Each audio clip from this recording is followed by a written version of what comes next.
사랑하는 성도 여러분, 그리고 진리의 말씀을 사모하는 모든 분들께 하나님의 크신 은혜와 평강이 함께 하시기를 기도합니다. 오늘 우리가 함께 나눌 이야기는 우리 신앙의 가장 근본적인 두 기둥, 바로 복음과 교회에 관한 것입니다.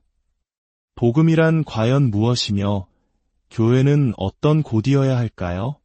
그리고 가장 중요하게 어떻게 하면 이 복음이 우리 각자의 삶과 우리 교회 공동체의 심장부에서 늘 뜨겁게 살아 숨쉬게 할 수 있을까요? 오늘 이 말씀이 여러분의 마음에 깊은 울림을 주고 주님을 향한 사랑을 새롭게 하는 축복의 통로가 되기를 소망합니다. 만약 이 메시지를 통해 은혜를 받으셨다면 구독과 좋아요를 통해 더 많은 이들에게 이 귀한 복음의 소식이 전해질 수 있도록 함께해 주십시오. 여러분의 작은 동참이 하나님의 나라를 확장하는 귀한 사역이 될 것입니다. 지금부터 성령님의 인도하심을 구하며 말씀의 여정을 시작하겠습니다. 오늘의 이야기는 크게 세 부분으로 나누어 살펴보겠습니다. 첫째, 복음이란 무엇인가? 둘째, 교회란 무엇인가? 그리고 셋째, 우리가 속한 지역교회에서 어떻게 복음을 중심에 둘 수 있을지에 대한 16가지 구체적인 제안입니다. 먼저 첫 번째 질문부터 시작하겠습니다. 복음이란 무엇일까요? 우리는 종종 복음이라는 단어를 너무나 당연하게 사용하지만 막상 누군가 복음이 무엇입니까? 라고 물으면 명확하게 설명하기 어려울 때가 있습니다. 심지어 교회 안에서조차 복음에 대한 이해가 서로 달라 오해가 생기기도 합니다. 그러므로 우리는 항상 이 기쁜 소식이 무엇인지 되새기고 그 의미를 분명히 할 필요가 있습니다. 복음, 즉 기쁜 소식은 바로 이것입니다. 하나님께서 그리스도를 통해 죄인된 우리를 자신과 화해시키셨다는 놀라운 소식입니다. 자신의 죄를 회개하고 구원을 위해 오직 그리스도만을 믿고 의지하는 모든 사람들은 그들의 모든 죄를 용서받습니다. 우리가 받아야 할 그 모든 형벌이 우리를 대신하신 예수 그리스도께 내려졌기 때문입니다. 그분은 우리를 위해 십자가에 못 박혀 죽으시고 장사되셨다가 사흘 만에 부활하셨으며 하늘에 오르셨고 마침내 다시 오실 것입니다. 우리는 이 놀라운 소식에 합당하게 반응해야 합니다. 그것은 바로 우리의 죄에서 돌이켜 우리 자신을 온전히 그리스도께 맡기는 것입니다. 우리가 이 복음의 말씀을 들을 때 하나님의 성령께서는 우리를 거듭나게 하시고 새롭게 하십니다. 그리고 그때부터 우리의 삶에는 하나님의 열매가 맺히기 시작합니다. 하나님께서 우리 안에서 시작하신 위대한 구원의 역사는 그분께서 우리를 마침내 온전하게 당신의 품으로 인도하실 그날까지 계속될 것입니다.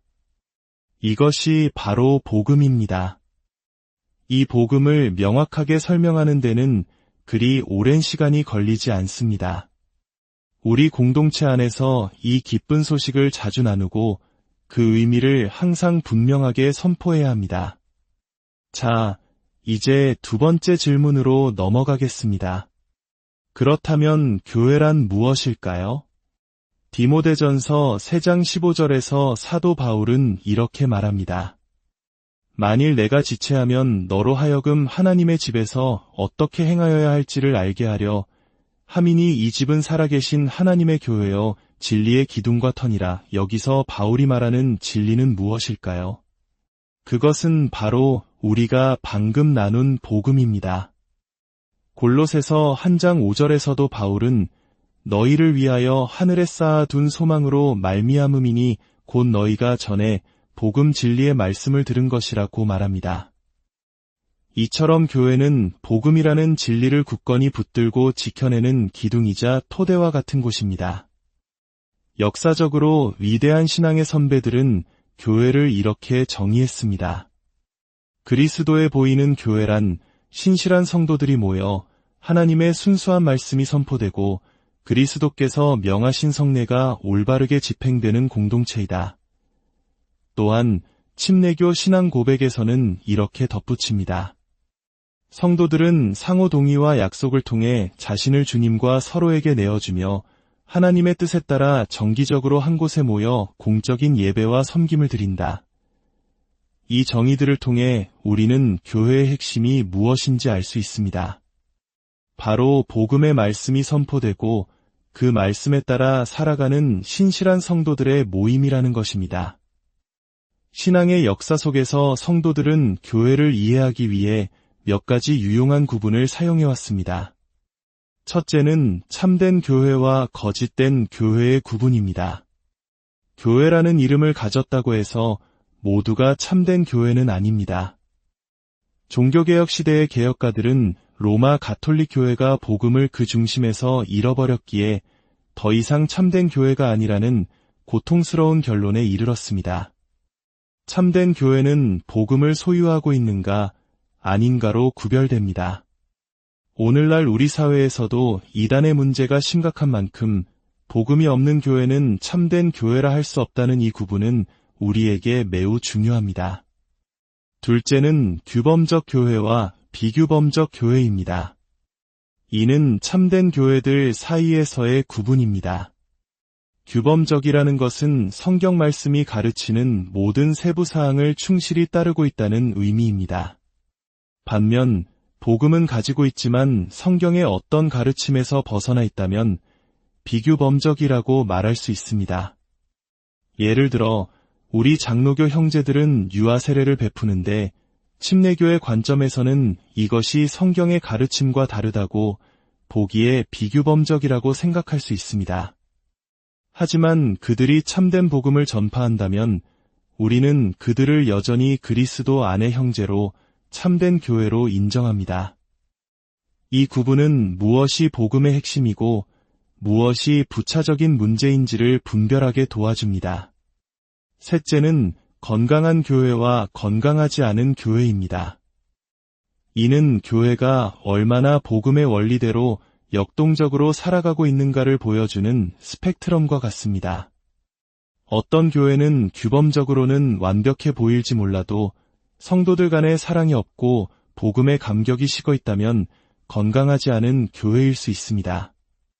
반대로 어떤 교회는 약간 비규범적인 요소가 있더라도 성도들이 뜨겁게 복음을 살고 전파하며 영적으로 성장하고 있다면 매우 건강한 교회라고 할 수 있습니다. 이처럼 복음과 교회의 관계는 마치 닭과 달걀의 관계와도 같습니다. 신학적으로는 복음이 먼저입니다. 복음이 없다면 교회도 존재할 수 없습니다. 하지만 일단 교회가 세워지고 나면 그 교회는 복음을 보존하고 선포해야 할 특별한 책임을 지게 됩니다. 교회는 진리의 기둥이자 터가 되어야 합니다. 그렇다면 이제 마지막 세 번째 부분으로 넘어가겠습니다. 우리가 목회자로서 그리고 성도로서 우리 지역 교회가 복음의 능력을 잃지 않고 그 중심성을 굳건히 지키도록 돕기 위해 무엇을 할 수 있을까요? 여기에 16가지 실질적인 제안을 드립니다. 첫째, 명확한 신앙 고백을 가지십시오. 교회의 신앙 고백에는 성경, 하나님, 인간, 그리스도의 신성과 인성, 그리고 그의 사역, 회개와 믿음의 필요성이 분명하게 설명되어 있어야 합니다. 그리고 이것을 교회 홈페이지와 같이 누구나 쉽게 볼 수 있는 곳에 게시하여 우리 교회가 무엇을 믿는 공동체인지 분명히 하십시오. 둘째, 교회 규약을 가지십시오. 신앙 고백이 우리가 무엇을 믿는가에 대한 것이라면 교회 규약은 우리가 어떻게 함께 살아갈 것인가에 대한 약속입니다. 이 규약은 회개의 증거를 보일 만큼 분명해야 하지만 동시에 성도의 양심의 자유를 허용할 만큼 폭넓어야 합니다. 예를 들어 성경이 명확하게 금하지 않는 개인의 선택을 교회의 규약으로 만들어 성도들을 율법주의에 올감해서는 안 됩니다. 셋째, 교회의 회원이 되는 과정에서 복음을 중심에 두십시오. 새로운 멤버를 받아들일 때 그가 이전에 받았던 세례가 참된 복음이 선포되는 교회에서 받은 것인지 확인해야 합니다. 마찬가지로 멤버가 다른 교회로 떠날 때 그 교회가 부활이나 삼위일체와 같은 복음의 핵심을 부인하는 곳이라면 우리는 그를 그리스도의 이름으로 축복하며 보낼 수 없습니다. 우리는 교회의 멤버십 과정을 통해 복음의 중요성을 끊임없이 가르쳐야 합니다. 넷째, 모든 설교는 반드시 복음을 명확하게 제시해야 합니다. 이것은 신학교에서 배우는 그 어떤 지식보다 중요합니다. 주일 강단에 서는 이유는 단 하나, 예수 그리스도의 복음을 전하기 위함입니다. 어떤 본문을 설교하든 그 안에서 어떻게 그리스도의 십자가와 부활, 그리고 우리를 향한 구원의 은혜로 연결되는지를 보여주어야 합니다. 혹시 우리 교회에 처음 온 구도자가 단 한 번의 설교를 듣더라도 어떻게 구원받을 수 있는지 분명히 알 수 있도록 해야 합니다. 다섯째, 성경 전체를 강해 설교하며 모든 말씀이 어떻게 복음과 연결되는지 보여주십시오. 창세기부터 요한계시록까지 구약의 율법과 역사, 시와 예언서 모두가 예수 그리스도를 가리키고 있습니다. 성도들이 성경 전체를 통해 복음의 풍성함을 깨닫게 될 때 그들의 전도와 삶은 더욱 힘을 얻게 될 것입니다. 이는 마치 일제강점기의 혹독한 핍박 속에서도 신앙을 지켰던 우리 믿음의 선조들의 이야기를 기억하는 것과 같습니다. 그들의 순교와 인내는 오늘날 우리에게 큰 울림을 주며 복음의 능력이 얼마나 위대한지를 증거합니다. 우리 역시 성경 속 위대한 신앙의 유산을 통해 복음의 깊이를 깨달아야 합니다. 여섯째, 설교 중에 비기독교인을 명시적으로 언급하며 그들을 환영하십시오. 오늘 이 자리에 처음 오셨거나 아직 예수님을 믿지 않는 분이 계시다면 진심으로 환영합니다. 오늘 말씀을 통해 하나님에 대해 생각해 볼 수 있는 시간이 되기를 바랍니다. 와 같이 직접적으로 말을 건네는 것은 그들에게는 환대의 메시지가 되고 성도들에게는 어떻게 비신자에게 다가가야 하는지를 보여주는 좋은 본보기가 됩니다. 일곱째, 예배의 모든 순서가 복음으로 가득 차게 하십시오. 설교 시간만이 복음을 듣는 시간이 되어서는 안 됩니다. 예배의 부름, 찬송, 기도, 성경 봉독, 참회의 기도, 사죄의 선포 등 모든 순서가 하나님의 위대하심과 우리의 죄인됨, 그리고 그리스도를 통한 구원의 감격을 드러내도록 세심하게 구성해야 합니다. 예배 자체가 한 편의 복음 드라마가 되어야 합니다. 여덟째, 새가족 교육 과정에서 교회의 신앙 고백과 복음을 명확하게 가르치십시오. 우리 교회의 일원이 된다는 것은 단지 등록카드를 작성하는 것이 아니라 이 복음의 진리에 함께 동의하고 헌신하는 것임을 분명히 해야 합니다. 아홉째, 새가족이 되려는 사람과 장로나 목회자가 반드시 멤버십 면담을 가지십시오. 이 면담은 취조가 아니라 그들의 신앙 여정을 듣고 그들이 복음을 어떻게 이해하고 있는지 확인하며 그들을 위해 기도해주는 목회적 돌봄의 시간입니다. 자신이 이해하는 복음을 1분 안에 설명해 주시겠어요? 와 같은 질문을 통해 모든 멤버가 복음을 분명히 알고 표현할 수 있도록 도울 수 있습니다. 10번째, 주일 저녁 예배나 기도의 시간에 성도들의 전도 경험을 나누도록 하십시오. 특별한 사역자가 아닌 평범한 성도들이 자신의 일터에서, 가정에서 이웃에게 어떻게 복음을 나누려 노력했는지에 대한 이야기는 다른 모든 성도들에게 큰 도전과 격려를 줍니다. 그리고 그들이 전도하는 영혼들을 위해 함께 기도하십시오. 11번째, 기도회에서 복음 중심의 대화를 위해 기도하십시오. 우리 교회가 날씨나 정치, 자녀 교육 이야기만 하는 곳이 아니라 예수님의 은혜와 말씀의 감격을 자연스럽게 나눌 수 있는 공동체가 되게 해달라고 기도해야 합니다. 12번째, 목회자부터 자신의 삶을 투명하게 나누십시오. 목회자가 자신의 연약함과 싫음을 솔직하게 고백하고 그 속에서 어떻게 복음이 힘이 되는지를 보여줄 때 성도들 역시 자신의 삶을 열고 서로를 위해 기도하는 진실한 공동체를 만들어갈 수 있습니다. 13번째, 복음과 그 적용을 명확히 하는 좋은 신앙 서적을 적극적으로 추천하고 선물하십시오. 패커의 하나님을 아는 지식과 같은 고전이나 신앙의 여정을 진솔하게 담아낸 간증 서적들은 성도들이 복음을 더 깊이 이해하고 삶에 적용하도록 돕는 훌륭한 도구가 됩니다. 교회에 작은 도서관을 만들거나 좋은 책을 함께 읽고 나누는 모임을 만드는 것도 좋은 방법입니다. 14번째, 교회 회원 명부를 가지고 정기적으로 성도 한 사람 한 사람을 위해 기도하십시오. 목회자는 하나님 앞에서 자신이 맡은 양들을 위해 책임을 져야 할 사람입니다. 그들의 이름을 불러가며 기도할 때 복음이 그들의 삶에 구체적으로 어떻게 역사해야 할지 더 깊이 간구하게 됩니다. 15번째, 세례식 때 세례받는 이들이 자신의 구원 간증을 회중 앞에서 나누게 하십시오.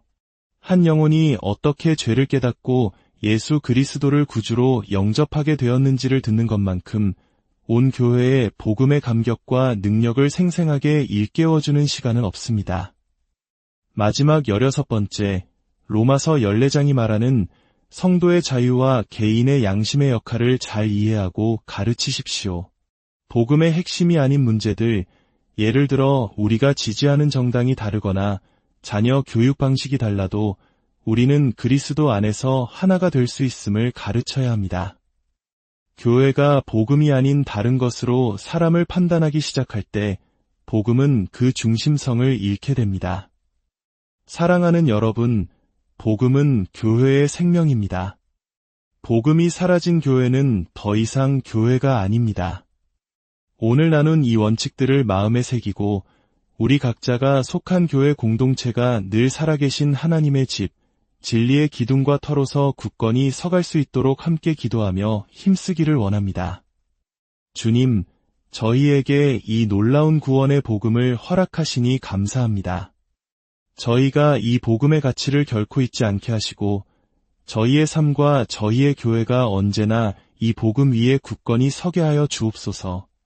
우리 각자를 복음의 신실한 청지기로 사용하여 주시옵소서. 우리 주 예수 그리스도의 이름으로 기도합니다.